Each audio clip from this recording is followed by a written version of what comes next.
this is a very interesting thing is that if you look at the size of the United States and China, you would never imagine that the two of them account for 40% of the global GDP. So what is the message here is that both US and China is getting so large that what is going to affect their trajectory is not so much on foreign relations, but rather on their domestic dynamics. The outside world cannot move the United States nor China because they are simply too big to be moved by any outside force. So if you talk about a US-China rivalry, that means to say that the outcome is going to be dictated more by the domestic factors.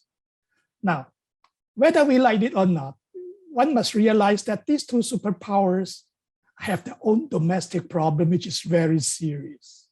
So in this outcome, whoever succeeded to resolve their domestic problems is going to prevail at the end. Now in the US, everybody realized that you have the January 6th storm of the Capitol, which if it's in other countries, you can put that is the storm of the Bastille moment. US has very serious domestic populism issue. And of course, last year, you also remember the Black Lives Matters. And it's very sad that today, President Biden's plan to tax the 700 super rich was shut down by his party mate. So, and if you go to the United States, you realize that in many areas, the infrastructure is even worse than many third world countries. So the United had these very deep, serious domestic problems. Now in China, one must realize that China now essentially in most of the technological area is decoupling from the United States. If you read the list of the hundreds of companies put by the United States on the entity list, China must look for a way to maintain its growth momentum. And of course, I think everybody in the last 2 weeks read about how Evergrande problem is, right? So China has a very serious domestic agency problem on corruptions. So all these two superpowers are not as strong as people love to think. They have their domestic issues to address. Now, another thing is this touch particularly my area is when people look at this China-US rivalry, very often we put it in classical context of geopolitics. But we forget that there's now a new element that can make the outcome very, very unpredictable. That is the ongoing industrial revolutions. Now, if I am a student of history, and I want to remind everyone, actually in the 18th century, the United Kingdom, the Great Britain is never the top dog of Europe. Even though it's a colonial power, it's a maritime power because the UK population is only 1/3 of France. So France was the center of Europe in the 18th century. But because of Great Britain's performance in the first industrial revolution, they started the steam engine. So they leapfrogged France. Now, in the second industrial revolution that started at the end of the 19th century, you see how the United States and Germany leapfrogged the Great Britain. And then in the 1980s, when we start having these information revolutions, these microcomputer revolutions, that is how the United States came back to beat Japan in economy and beat the Russian. So there is one element that I hope that the next generation of students can focus on is that it is not just human thinking on geopolitics that affects the outcome. The total national capacity that is going to be more influential today. And one thing why we said that the world is going to be a two-nation competitions. Because if you look at the fourth industrial revolution technology, which is, of course, spearheaded by artificial intelligence, quantum technologies, space explorations, and the new generation of autonomous warfares, it is very clear China and US are ahead of all the other players. So if you base on national capacity projections, you will say that China and US definitely is going to be likely the top dog in the next generation of multilateral world. Now, to say that this trap is now getting very popular, and the challenge in front of us is this. You have an incumbent. Now, this incumbent has been there since the 1890s. The United States was the largest economy in the world since 1890s. And that means to say that 6 generations of Americans has the perception that they are the center of the world. How are they going to take on an aspirant? I'm not so sure. It's not just a hard power issue. But today, this issue involves a lot about emotions. How after 6 generations, an American is facing the reality that it has to share predominance with another country. So my personal view is that we have to correct some misconception about history and power transitions. First is this: when you have a rising power, actually revisionism itself is a force moving the world forward in human history. The only thing we want from a rising power is that the transition be peaceful. Okay. Now, it's getting very clear that starting from the time of President Obama, he is already trying to put China into a kind of a containment. Of course, the whole thing blew out of proportion started in 2018 by President Trump, when he started using trade as the beginning issues, but the actual issue is power transitions. Okay.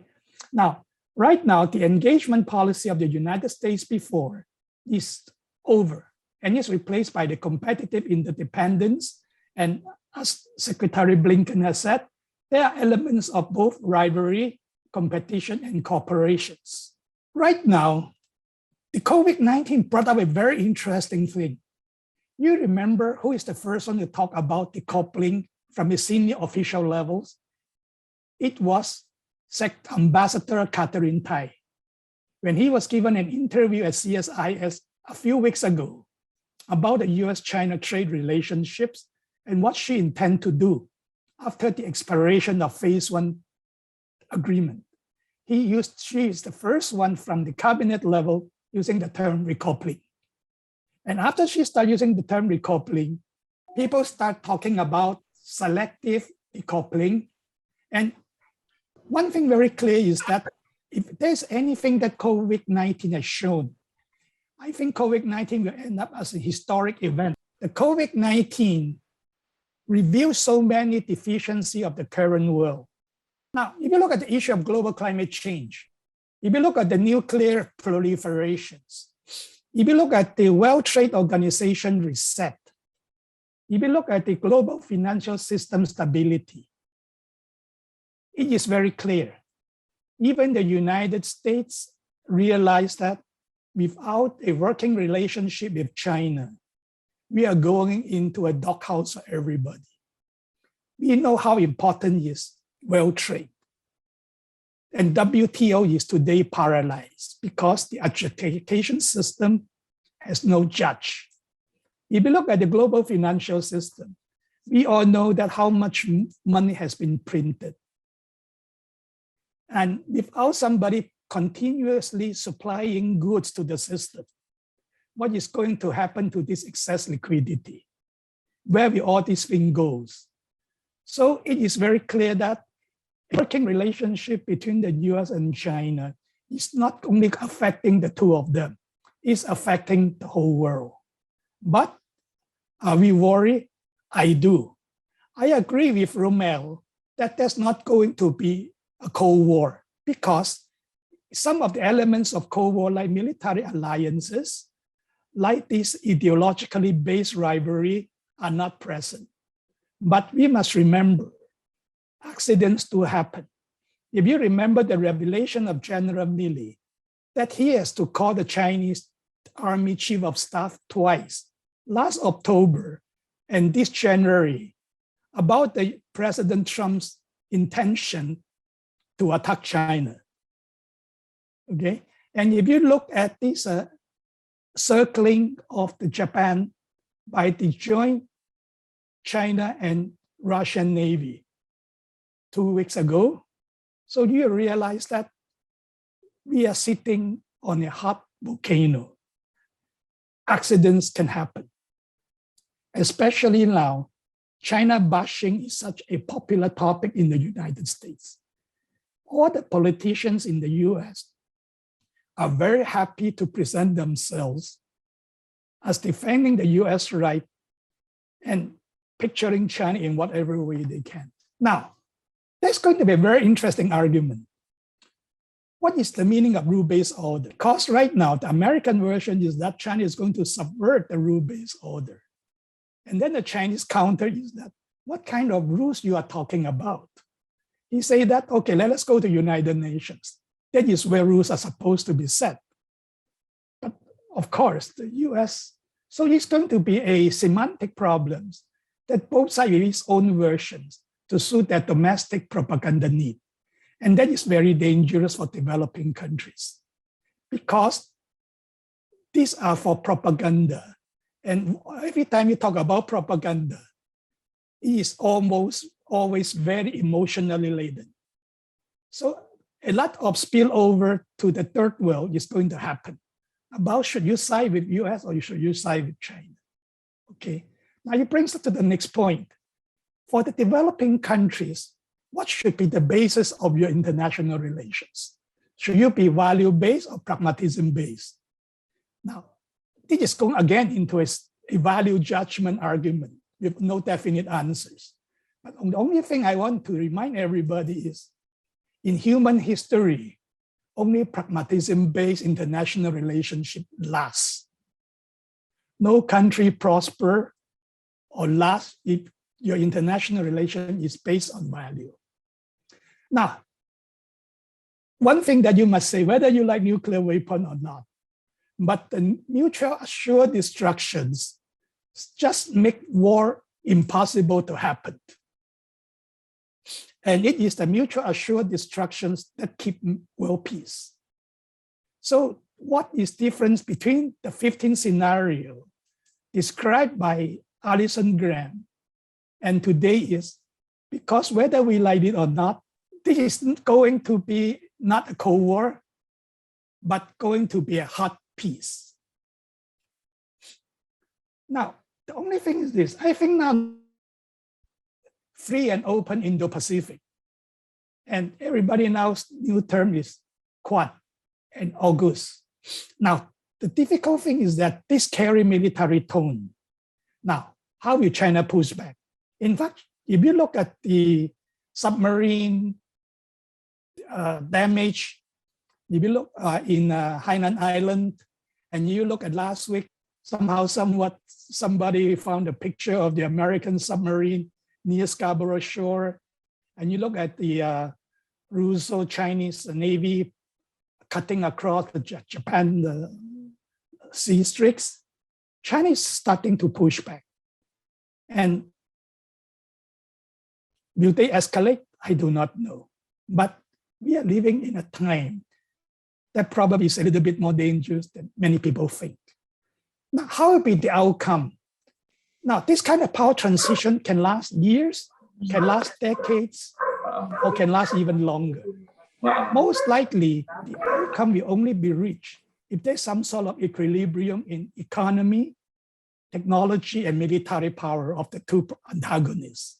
How long it will take? My personal guess is because of the speed of industrial development and technology development, probably you will see a more definite power relationship between these two countries in about 10 to 15 years' time. Now, by that time, China cannot overtake the US or US cannot overtake China. So that is going to happen at that time. It's going to be much faster than all the other precedent historical cases. Now, the flashpoint today between China and US actually just boiled down to one. Because if you listen to the Chinese pronouncement, they just want equal seating with the Americans. And they have even defined the so-called free red line. Now, this free red line is number one, respect Chinese territorial integrity. That means don't touch Taiwan, don't touch Xinjiang, don't touch Tibet, don't touch Hong Kong. Now, number two is respect China's development right. So if China want to grow by legitimate means, you should not block it. And number three is that don't try to subvert the Chinese political system. Now, if you look at this three red line, I will say that every country in the world is going to put it up. Of course, the last thing is that the Taiwan problem is the core. So actually, the Taiwan problem cannot be solved, but it can be managed. It's the position that both United States and China take since 1970s when they get contact again. But this principle now is definitely being challenged by the Taiwan lobby in the US with their supporters. Now, what's the meaning of one China? It's just three things. Number one, there is only one China. Number two, Taiwan is part of China.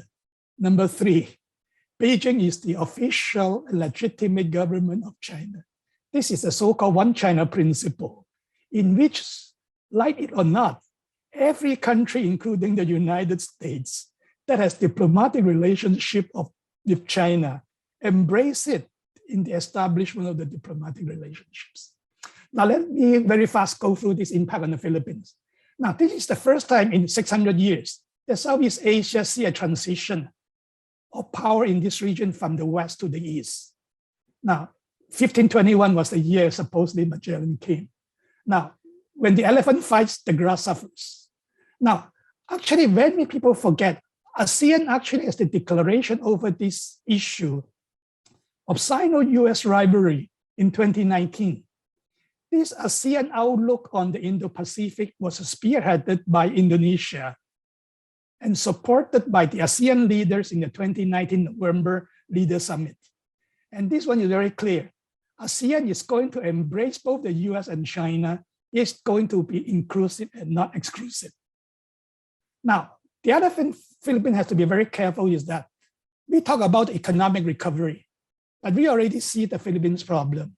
This COVID-19 revealed a lot of structural weakness of every country.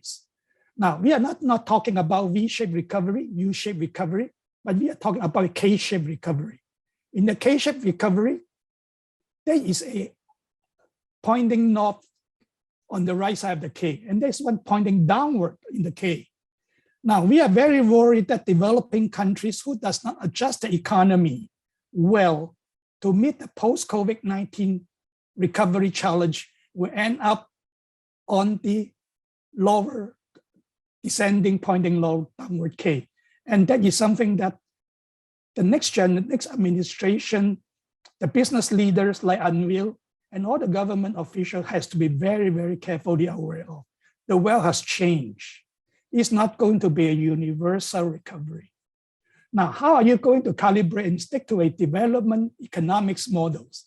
In the 1970s and 80s, the most popular economic theory in East Asia is development state models, which somehow, because of the American ascendancy, was forgotten with the Washington Consensus.